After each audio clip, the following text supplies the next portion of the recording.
and welcome to the HR Brief. Today, we explore what it really takes to build workplaces where people thrive, talent grows, and culture becomes a true competitive advantage. Today, my guest is Mrs. Nkechi Juwah. She's the head of employee relations at Nigerian Breweries. She has over 15 years working in multinationals where she excels in talent management, leadership and development, and culture transformation. Welcome to the show, Mrs. Juwah. How are you today? I'm good and thank you very much. It's a privilege for me to be here. Bimbo. Fantastic. So while reading your bio, a phrase of yours struck me where it says, competitive advantage is sustainable only if you have the right people strategies embedded in the workplace. So what do you mean by the right people strategies? Thank you so much, Bimbo. That's a very pertinent question because I started my career in IT, and after a 10-year career, while I was doing an MBA, I was so struck by the fact that what makes organizations truly successful is not just the technology or the business model or the strategy or the product, it's the people, and it's how the people are managed, how HR defines the people's strategy. This is what makes or breaks and provides competitive advantage. People can copy your brands, they can copy your technology, but it's really difficult for them to be able to copy your people strategy. Yes. And your culture, hook, line, and sinker. And so this got me really, really curious. And so I did my dissertation on sustainable competitive advantage with people's strategies. And so what I mean by that is your people strategy has to be customized for your organization strategy as well. You can't copy the people strategy of Google as an example.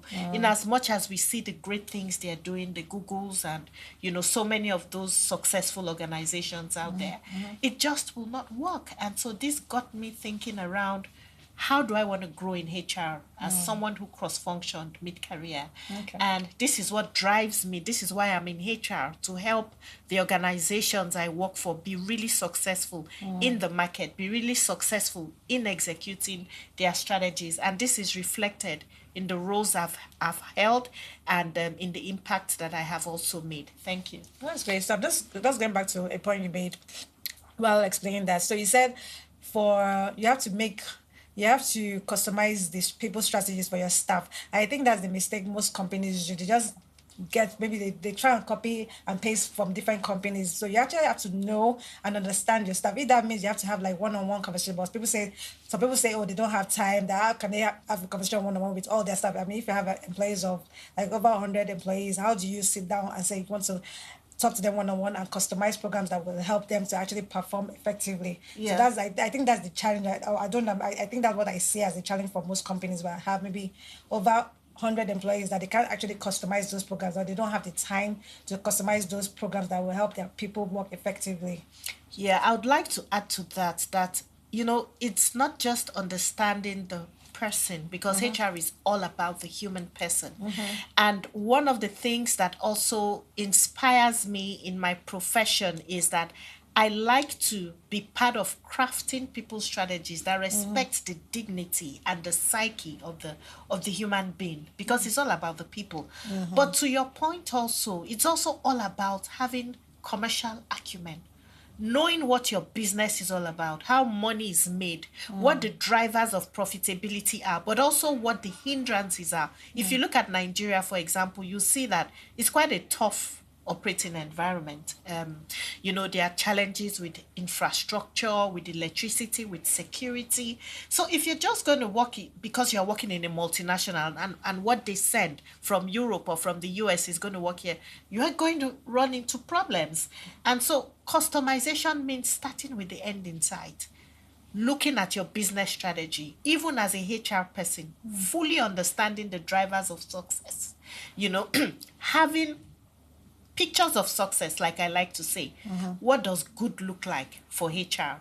And how does this good align with where the direction of the business to enable it deliver on its objectives? So indeed, you are spot on. HR needs to spend more time understanding the business, what we call business acumen, commercial acumen. But it's not just about that. It's also around the value chain the value chain of people, the value chain of HR, from the entry point of how you hire employees, how you develop them, how you retain them, how you motivate them, to how they leave the organization as well. Okay, that's good. So I've seen, I think over, I mean, my years of working as well, before I left the workspace, I've seen that some companies, they always focus on performance, targets, the numbers, and leave the people alone. But you also have, on the flip side, you also have companies that focus on people, but they don't drive numbers, they don't drive their goals. So how do you find the balance between those two? Fantastic question. And it's something that, I have considered and I have written about. HR is a system.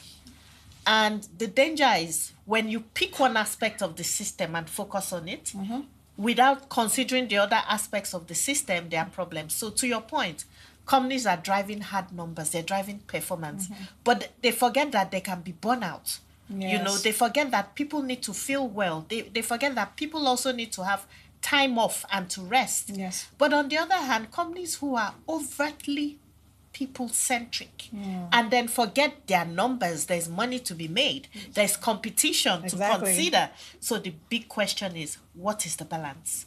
And this is why right now many companies are moving towards co-creation. Okay. When you create these people strategies, you have a cross-functional team, not just HR, Great. saying, yes, I'm in sales and I work in Kaduna.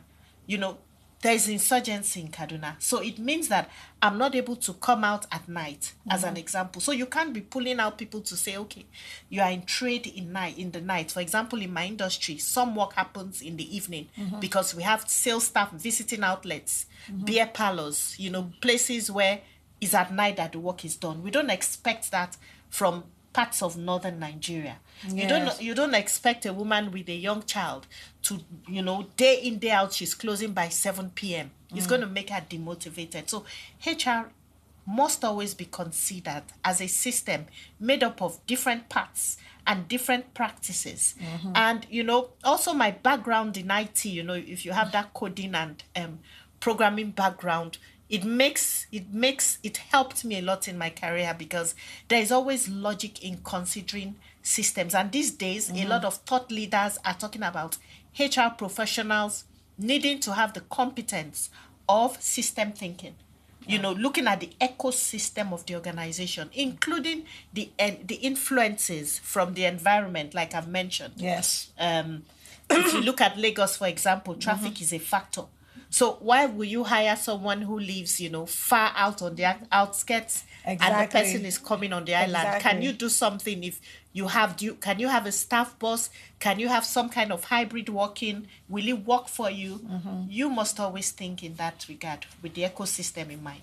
That's fantastic. I mean, if COVID taught us anything, is how to work around the regular shifts that we have. Like you said, if my company is in Victoria Island, I'm employing someone that lives in maybe Magodo. I mean, that person is going to be suffering every day. So I don't know why companies. I mean, what I found is that some companies have created buses. Some companies just feel like, oh, if this person is not able to take the job, somebody else will take the job. But you shouldn't look at it that way because, like you said, the people make the company. So if you want your company to grow, you should be able to provide those resources to be able to make your work, I mean your staff work effectively. So those are the things like you said.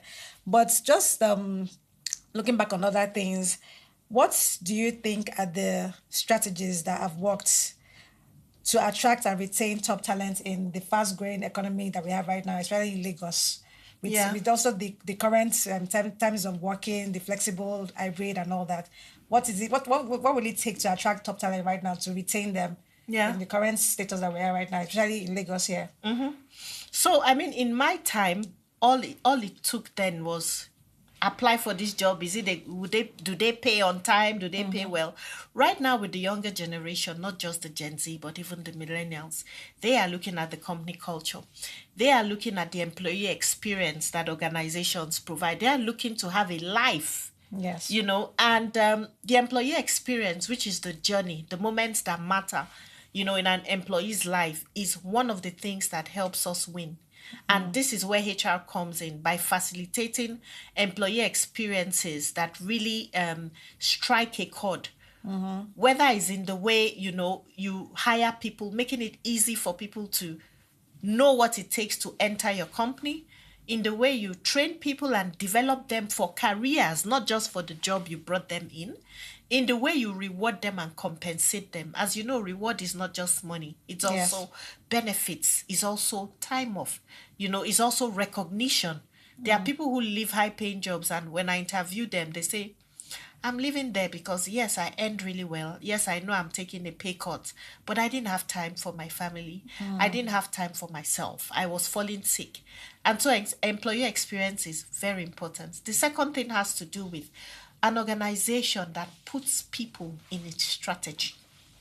If you have a strategy, which is normally a one-page summary, and then there are no drivers on what the people's strategy and how the HR elements is fitting there, then it's very difficult for you to retain these people. So the mistakes I see happening, and where I'll say Nigerian organizations can learn more, is when you are considering how you will win, how you will make profits, even for SMEs, how you will grow. Consider what is also happening. What are the people implications of this strategy? What do I need to define, for my people? Even as a founder, even if you are a small one-man business without a HR manager, you have to be thinking that way. What is the implication of, having an office on the island? How am I going to get good people to, in the midst of the traffic situation? Can I do anything around attracting people from outside the city? There's so much that you can consider. This is what makes HR interesting. It's never the same because the strategy Yes, it changes, changes, yes. even if you are in one organization. True, true. It's funny because that's like you believe in a mantra. I also feel that sometimes, at least for my own belief, that I mean, employees will work where they have enough resources and there's support. Sometimes it's not always about money. If you give me all the benefits I need, if I'm well taken care of, if I have all the benefits that I provide for my family, it's not always monetary reward. That's what people need to understand. Like you said, someone left their job. Yeah. I had a good job as well. I mean, not that I didn't enjoy, but I just felt like sometimes, I mean, my well-being was, for me, it's about my well-being. I needed to be in a state where I wake up every day, I'm okay with myself, and I can do my work effectively. The moment I don't feel that, that means I'm not doing myself any justice. I'm also not doing my work well at the office as well. So it comes to a point in time for every employee, they need to find out what works for you as well. If that company is not working for you, you have to find the one that works for you. And companies also need to make sure that they provide the resources for their staff to work effectively, whatever those resources. I'm not saying that you should, for every person, I mean, like you said, it has to be a strategy. It's something that has to be discussed with the employees and also the management as well. But if they don't come together, then we still keep having these issues, these problems as well. So, like you rightly said, they have to actually find those resources, those strategies that work for both parties. So yes. We talk about performance today and KPIs and targets. How do you think going forward companies should redefine performance to include employee well-being, engagement, and culture? Nice. So the COVID pandemic kind of forced us to start rethinking performance management. And like I said earlier, HR is a system. Performance management is one of the key practices of HR. It helps the organization deliver on its objectives. It helps, when designed well, the organization to win out there. So companies have moved a lot to agile performance management systems, but also to performance management systems that are truly integrated, because it's no more about the annual performance review. It's also about manager effectiveness. How equipped and enabled are managers to be able to manage performance in the day, Okay. in the operation. Okay. But it's also about well-being. How are employees able to deliver without burnout, if that's the situation? If you are driving growth, of which many organizations are, okay, are you sure that people are not getting burnt out because of those growth objectives, and you don't have enough headcount, and you are saying, look, there's a headcount freeze? So performance management also needs to be considered in the light of the hybrid workplace. Yes. One of the opportunity areas that many companies didn't seize on time was hybrid work. Supervision and management is different. The way you supervise someone who comes into the office 2 days a week, or one who is entirely remote, is different. So you need to look at how you have invested in the right technology to be able to provide support. For example, we operate pan Nigeria. And Okay. so we have employees who don't enter an office every day. People in the field sales force people in Jalingo, for example, they don't get to enter the regional offices or even the head office every day.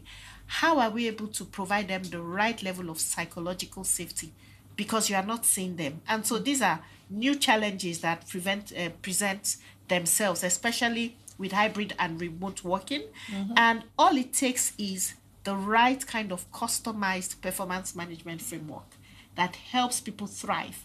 Otherwise, it's going to hinder it becomes a risk really for your business. So, so basically, we for instead of the typical annual review, which I found very dull because I feel it doesn't take into account, like you said, the effectiveness of both the manager and the staff as well. So it's good that you have customized strategies, especially now that we have different types of work, Yeah. especially with the hybrid. You can't use the same strategy for people that come in every day, 9 to 5, the people that work remotely, or like you said, that don't even come in at all. So, like you said, everything comes down to being customized per person, per employee, based on how they worked on their, daily or monthly. Yeah. So, So I'll share an example per employee category. In an organization I worked in the past, we found out that it was hurting our sales. So we moved from an annual appraisal to quarterly appraisal, okay. but also with managerial coaching. So we had to deploy a coaching framework,